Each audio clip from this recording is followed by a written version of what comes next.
Oh. Salut à tous et bienvenue dans cette nouvelle vidéo. Bon, vous le savez, on va continuer cette petite rénovation. La semaine dernière, ça a trop bien avancé. On s'était occupé du sablage, des poutres, du séjour, de la chambre. Ça change tout, je suis trop content du résultat. Et là aujourd'hui, maintenant que le sablage a été réalisé, on va pouvoir s'attaquer donc à la partie menuiserie. Alors vous allez me dire, mais les menuiseries ont déjà été posées. Oui, effectivement, la menuiserie donc du salon, la grande baie vitrée de 5 mètres a déjà été posée. Mais ça, c'est qu'on l'avait tout simplement fait poser par des professionnels. Je l'avais déjà expliqué dans d'autres vidéos. En réalité, on avait de la TVA à 5 si on le faisait poser par des pros. On avait de la TVA à 20 si on le posait nous-mêmes. Et en fait, sur la somme globale du devis, c'était clairement pas intéressant de le poser nous-mêmes. Donc, on a préféré le faire poser par des professionnels, surtout sur une baie vitrée de cette taille-là. Je pense que c'est préférable. C'est jamais évident. Ils ont les techniques pour bien, correctement, en tout cas, faire l'éclairage et tout. C'est une galère. Donc là, nous, on s'est gardé par contre toute la partie fenêtre. On va s'installer les petites menuiseries. En réalité, j'en ai déjà installé une juste ici. Alors, je pense que beaucoup vont me juger. Beaucoup vont trouver que mon travail, c'est de la... Voilà, hein, on va pas dire les termes, mais vous m'avez compris. Dans le sens où ce que je vais réaliser n'est pas dans les règles de l'art. Mais c'est voulu, c'est complètement voulu. Pourquoi ça ? En vrai, normalement, une menuiserie vient se poser juste ici, donc en feuillure de ta pierre de taille. Alors, ça va dépendre un petit peu de la construction de votre maison, mais en général, sur les vieilles bâtisses comme ça, c'était toujours collé en feuillure, donc à l'intérieur. Et après, on avait de la pierre de taille qui venait donc recouvrir le châssis de notre menuiserie. C'est plutôt joli, c'est plutôt esthétique, vu de l'extérieur, c'est vrai que ça rend bien. La problématique de le faire de cette manière-là, c'est que nous, on veut isoler de chaque côté. Et vu qu'on veut isoler de chaque côté, si on mettait directement notre châssis de notre menuiserie, donc en applique juste là, eh ben on aurait déjà très peu d'amplitude pour pouvoir ouvrir notre menuiserie. Et encore plus, si on isolait, déjà on ne pourrait pas rajouter de matière, on ne pourrait pas isoler. Que le fait de se laisser donc une surépaisseur juste ici va nous permettre donc d'avoir à peu près un rail de 48 et de pouvoir isoler juste ici. Alors je sais que ça paraît de rien, mais c'est vrai que pour nous c'est très important, on veut isoler au maximum, on veut être déçu de rien là-dessus. Donc de l'autre côté, il y aura un habillage en pierre de taille qui sera réalisé, donc on ne verra pas en tout cas la surépaisseur que je vais créer parce que vous allez le voir, selon les menuiseries, parfois on va mettre des grosses épaisseurs de bois, mais c'est complètement normal. Pour nous en tout cas. Mais c'est vrai que si vous voulez prendre exemple en tout cas sur cette vidéo pour pouvoir poser vos menuiseries, vous pouvez reprendre exactement la même chose que je vais réaliser, mais en le posant directement en feuillure ou alors en tunnel, donc directement à l'intérieur. Et puis c'est pareil, effectivement, on pourrait croire que ma menuiserie n'est pas du tout droite. Le gros problème, c'est que la maison n'est plus droite. Avec le temps, elle a beaucoup travaillé. Donc en fait, ma menuiserie, elle est droite et le mur de la maison, lui, il est penché comme ça. Donc c'est assez étrange. C'est vrai qu'à l'œil, il y a des moments où on se dirait, mais comment il a posé sa menuiserie? Elle avance vachement vers l'intérieur. C'est normal. C'est un petit peu les aléas. Justement, je ne me suis pas trop fait avoir pour la baie vitrée du séjour. À l'époque, je m'étais dit, mais qu'est-ce que j'ai fait? C'est moche. J'avais monté les jambages de chaque côté de ma menuiserie. De niveau, parce que pour moi ça semblait être logique, donc j'avais posé mon niveau et j'avais tout monté complètement de niveau. Et en fait, si on se colle sur la façade de la maison, on voit légèrement que les poteaux et surtout l'ouverture donc de la baie vitrée rentrent légèrement dans la maison. Comme je vous le dis, vu que c'est niveau et que la maison n'est pas de niveau, quand on se met dedans, on voit que ça rentre, donc c'est pas joli du tout. Mais finalement, c'est super chouette par contre avec la baie vitrée posée, car au moins on a le même écartement du haut en bas, car la menuiserie elle est posée de niveau. Donc c'est toujours des petits compromis à faire comme ça en rénovation. On n'est pas sur du neuf, on doit tricher un petit peu, on doit jouer avec l'existant. Là, du coup, c'est vrai qu'esthétiquement, faut avoir l'œil, faut sortir son niveau, mais je tiens à le préciser, c'est vrai que pour les 2-3 puristes qui tomberaient sur la vidéo qui me diraient non, faut pas faire comme ça.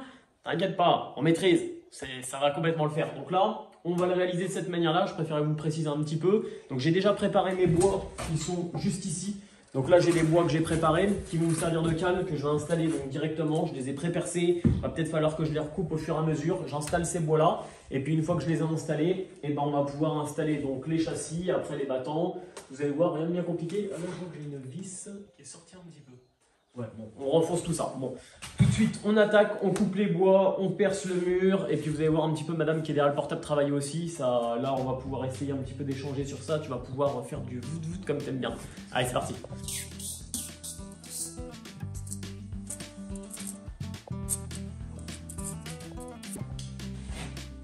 J'avais dit combien? 361? Je sais plus. Non, ça peut pas être possible. 361, ça va être 100. Ok. Ça, et donc en dessous. C'est. C'est la photo. Pas très safe.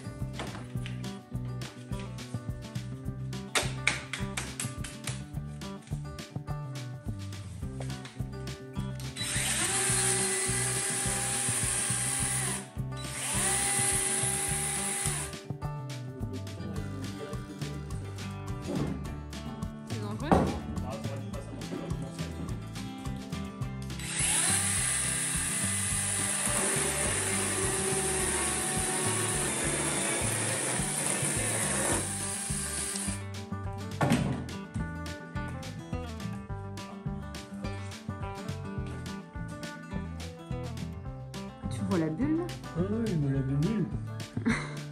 La main, la bébé. Ah, la bébé.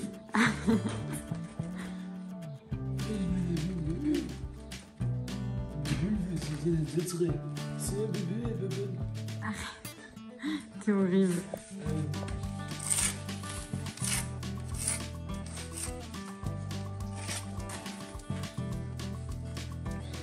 C'est si dur que ça. Mais attends, vraiment, ça... Faut que tu appuies de chaque côté, sur les deux boutons. Voilà. Ah, mais ça se fait comme ça? Oui. J'ai essayé de la faire glisser. Ah oui, bah tu pouvais toujours encore essayer. Allez, go, perfo. Perforationné. Perforateur.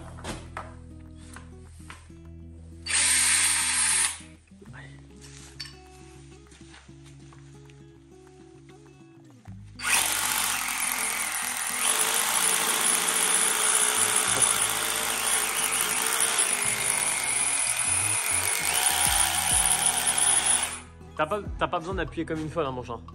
Normalement, ça fait des percussions toute seule et ça doit rentrer tout seul. Normalement, une main, tu vois, ça doit rentrer. Appuie à fond. Voilà.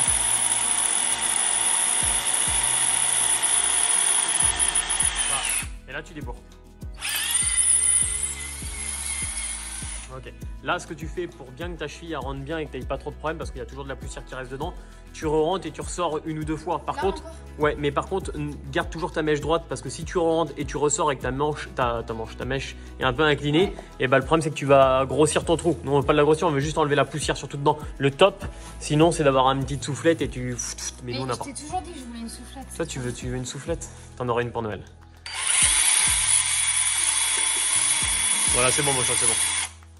Nickel. Et là, tu peux enchaîner, tu peux faire tous les autres petits trous. Par contre, tu sens que ça fait vibrer genre tous tes organes. Tous tes organes? Genre mon cerveau, je sens, il fait. Ouais, dans son petit jus. Et c'est un tout petit perfo, mon chat, avec une toute petite mèche. Je te jure, mon cerveau, il fait ça dans son petit jus. Dans son petit jus? T'as un jus de cerveau, toi? Tout le monde a du jus de cerveau. Non. si ton cerveau, il a la place de faire ça, c'est qu'il y a un problème là-haut. Tu vois, c'est qu'il en manque un peu.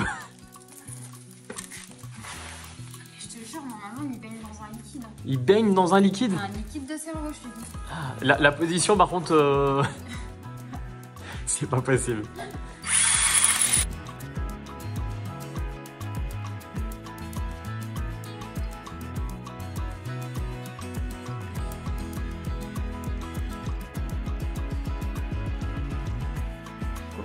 Bon, Mathilde vient de me poser une question il y a 5 minutes quand on a coupé le téléphone et je trouve ça très drôle comme question. C'est vrai que quand on sait bricoler un petit peu, on sait comment ça fonctionne, mais j'oublie souvent de me dire qu'il y a des personnes qui sont complètement novices, qui n'ont jamais bricolé, qui n'ont jamais tenu sur un marteau. Alors après, comme j'aime le dire, moi je suis pas un pro, donc je suis pas là pour faire des tutos, mais c'est vrai que bah, j'explique quand même un petit peu ce que je réalise. On prend pas, mais au moins je montre un petit peu comment je le fais. Et Mathilde me demandait et surtout se disait, mais comment une cheville peut tenir alors que c'est un morceau de plastique? C'est ça que t'as dit? Bah, c'est juste un morceau de plastique dans un trou. Et du coup, je vois pas comment ça peut tenir. Regarde, le concept d'une cheville, c'est qu'en fait, alors là, il y a une grande partie qui sert pas à grand chose. C'est pour aller chercher plutôt la partie arrière, donc ta matière qui se trouvera derrière. Une cheville, ton mur, vu qu'il est plein, on vient faire un trou dans ton mur. Ce mur-là, tu es d'accord qu'il est dur, donc tu as un trou qui est bien dur, qui est bien solide. De la pierre, quoi. Si je mets quelque chose dedans, ça ressort, tu vois, sans problème de mon trou. Et ça tient pas. Là, en fait, ce qui va se passer, c'est quand je vais enfoncer ma pointe à l'intérieur, et ben en fait, le fait d'enfoncer, je vais la... On n'est pas une cheville fraîche, je vais te la faire. Je sais même pas si je vais y arriver là. Voilà, tu vois rien. Donc voilà ce qui se passe comme phénomène quand tu viens la taper. En réalité, ça fait gonfler donc ta cheville à l'arrière. Là, si tu regardes, il y a des petits crans. Et ces petits crans, du coup, bah, vu que ça s'écarte dans le trou de la pierre, et bah, ça te la retient. Tu vois, ok, en fait, la vis explose le plastique, le fait gonfler entre guillemets. Ouais, ça le fait gonfler. Alors après, il y a plusieurs systèmes de chevilles. Hein. Il y a des chevilles vraiment qui viennent vachement s'expanser. Il y a de tout comme cheville. Mais là, par exemple, pour ce matériau, ça va très bien. Et en fait, vu que ça vient serrer, et bah là, en fait, tu vois, ça fait un effet de crampon qui viennent retenir ta cheville et ça évite que ça s'en... Donc en fait, c'est tout simple, hein, c'est tout bête, hein, une cheville. Et autrefois... Tu as bien vu, tu sais, on a déjà démonté des plinthes dans des maisons. Dans le mur, il y avait des trucs en bois. Et il y avait des trucs parce que des morceaux de bois, à l'époque, ils n'avaient pas des chevilles comme ça. Alors, c'était moins pratique et c'était moins bien. Ils avaient des morceaux ils taillaient des petits morceaux de bois, ils faisaient un trou, ils mettaient ce morceau de bois dedans. Et quand ils mettaient la pointe bah, vu que ça crée une surépaisseur, Ça venait eh ben, exploser leur bois. ça faisait gonfler un peu ton bois et ça venait tenir dans ton mur en fait. Tu vois. Ok. Mais c'était moins efficace, je pense. C'était moins efficace que des chevilles. Aujourd'hui, on a des chevilles pour tous les matériaux, on a même des chevilles pour des matériaux creux. Par exemple, tu as une brique, et ben en fait ta cheville elle va gonfler pour ton matériau creux pour pouvoir tenir quand même. Ok. Donc c'est magique. Hein, Waouh. bon, moi, tu as appris quelque chose. Je sais pas si j'ai appris quelque chose à quelqu'un dans cette vidéo, mais écoute, en tout cas, Mathilde voulait avoir la réponse et je trouve ça curieux que tu savais pas, tu connaissais Non, pas. je connaissais une cheville, mais je voyais pas comment ça fonctionnait. D'accord, donc tu les mettais parce que c'est pas la première que tu mets. Donc... Non, mais c'est papa, il disait faut mettre une cheville. Du coup, j'écoutais papa, moi.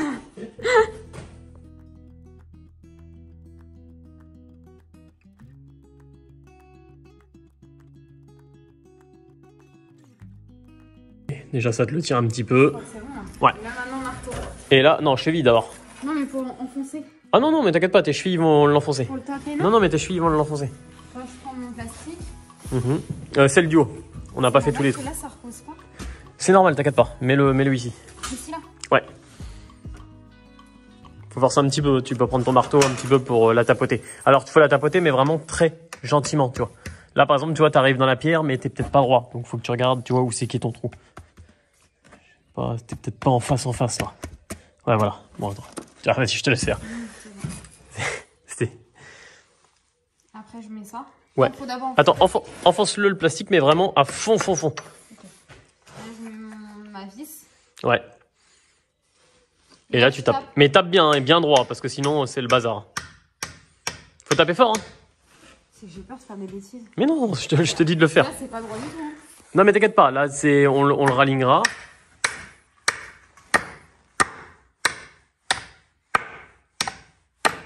Waouh. Surtout, tords pas la truc. Ouais, attends, c'est que je suis pas là. C'est que je suis pas là.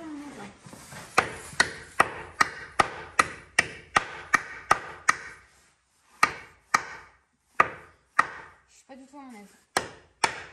Ça va là comme ça? Bah, regarde. Faut le taper un peu plus. Ouais, là ici, il faudrait qu'il rentre un petit peu plus.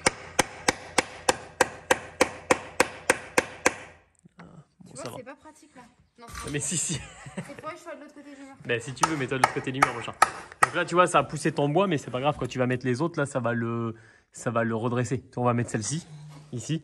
Ouais. Donc tu prends la petite cheville. Attends, je veux juste faire le tour parce que je suis pas trop à l'aise. Bah, il te faut l'escabeau. Oh, ça va être chambage, surtout.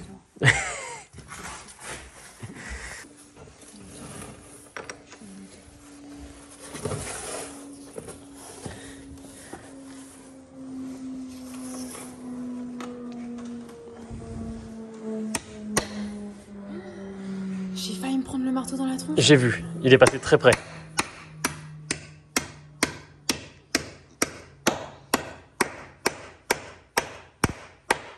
C'est bon? Ça va? Nickel. Nickel. Et là, je trouve elle est mal enfoncée. Hein. Ouais. Ah, c'était ta première, c'est pas grave.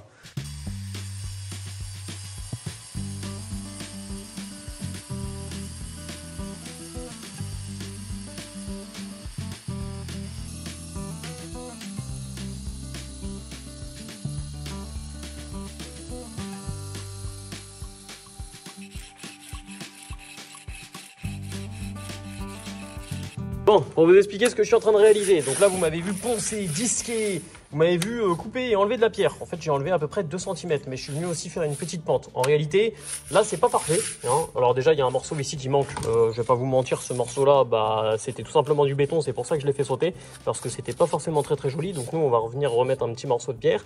Mais par la suite, je vais directement carrément mettre une petite descente. Donc ça porte un nom, vous savez, c'est un petit truc comme ça, là, tac, qui descend. Couleur gris anthracite de la même couleur que mes menuiseries. Donc on en aura un ici, on en aura sur chaque bord de fenêtre. Donc en plus ça viendra masquer donc cette pierre de taille, la protéger. Et c'est pareil avec une petite pente. Les eaux de pluie du coup, même si la pluie tombe un petit peu là, elles viendront donc partir devant, ce qui sera bien mieux que comme ce qu'on pouvait avoir avant où ça tombait directement sur la pierre et que ça peut quand même ruisseler. On sait jamais. Je préfère vraiment avoir une petite trappe comme ça. Donc ça c'est ce que j'ai réalisé. Là logiquement ma fenêtre devrait pile poil s'installer. Donc normalement il n'y a aucun problème. On va essayer ça. Mon chariot. Je te laisse me filmer et on va voir si on arrive à l'installer. Comme ça, c'est du direct. Si je me suis loupé, est-ce que je me suis loupé ou pas? Roulement de tambour. On va commencer par le bas.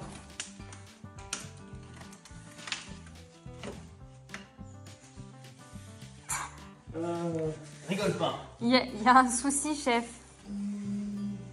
se passe? C'est pas normal, là. On dirait que t'as rien fait.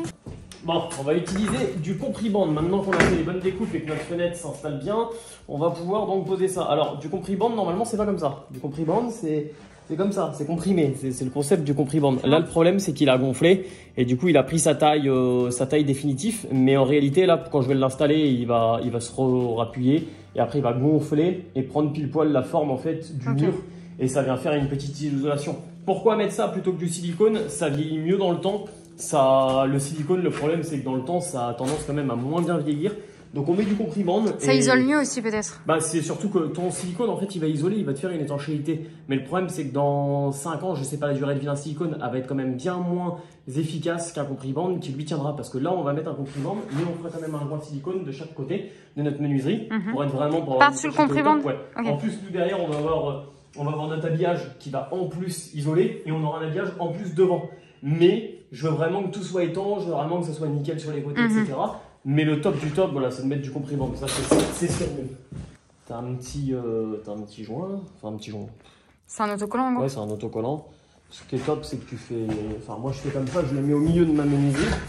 Là, sur la partie... Alors, tu essaies de le dépoussiérer quand même au maximum pour que ça colle bien. Hein. Ouais, c'est pas top, là. Ouais, après, ça tient bien. Hein. Mais tu vois, sur cette partie-là de la menuiserie... Tac, tu viens le mettre juste ici, poc, poc, et là tu tires ton truc derrière, au fur et à mesure tu l'installes. Tu vois, comme ça, là je l'enlève et en même temps je pourrais ne pas vous le filmer, je pourrais vous faire croire que c'est pas arrivé, mais c'est arrivé. Pour ceux qui ont l'œil averti rapidement, ils vont se rendre compte un petit peu de l'erreur que j'ai commise. Pour les néophytes, ils se diront, bah t'es en train d'installer ton châssis, tout va bien. Mais comment j'installe les bâtons? Est-ce que tu vois les gonds, mon chat? Punaise, tu l'as mise à l'envers. Je l'ai mis à l'envers. Ah ouais, je suis un tocard. Oh non. Sauf que là, j'en ai enfoncé toutes les vis, hein, je l'ai vissée. Oh non. Elle est niveau, elle est calée. Bon, après, c'est pas grave, il suffit de la dévisser. Bah. J'espère que je vais bien arriver à avoir toutes les têtes de vis parce que là. Tout à l'envers. Les bêtises de Benjamin.